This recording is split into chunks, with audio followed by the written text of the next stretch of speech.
সেই জন্য দীর্ঘ 18 বছর যাবত আমি যুদ্ধ করে যাচ্ছি। আল্লাহ পাক যদি কবুল করেন, হয়তো এই 26 সালের আগামী ফেব্রুয়ারিতে সেটার ফলাফল হয়তো আল্লাহ পাক আমাদের মাঝে প্রকাশিত করবেন।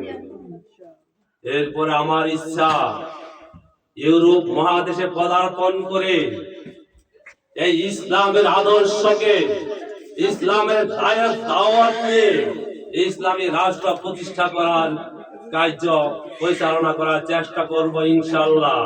সেই সাথে পুরো বিশ্বে যেন ইসলাম কায়েম হয়ে যায়, প্রত্যেকটি রাষ্ট্র যেন ইসলামী রাষ্ট্র হয়ে যায়, এই লক্ষ্যে ইনশাআল্লাহ আমার আশা এবং পরিশ্রম করার সুযোগ যেন আল্লাহ পাক করে দেয়।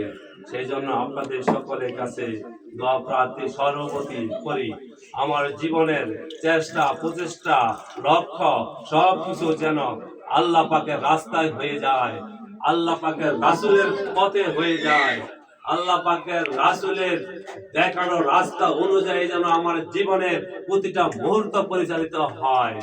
আর এই আদর্শ নিয়ে যেন আমি মৃত্যুবরণ করতে পারি, এই দোয়াই আপনাদের সকলের কাছে আজকে এই সুন্দর মজলিসে দোয়া প্রার্থনা করি।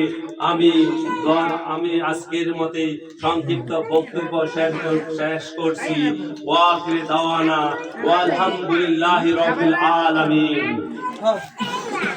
আসসালামু আলাইকুম ওয়া রাহমাতুল্লাহি ওয়া বারাকাতুহু।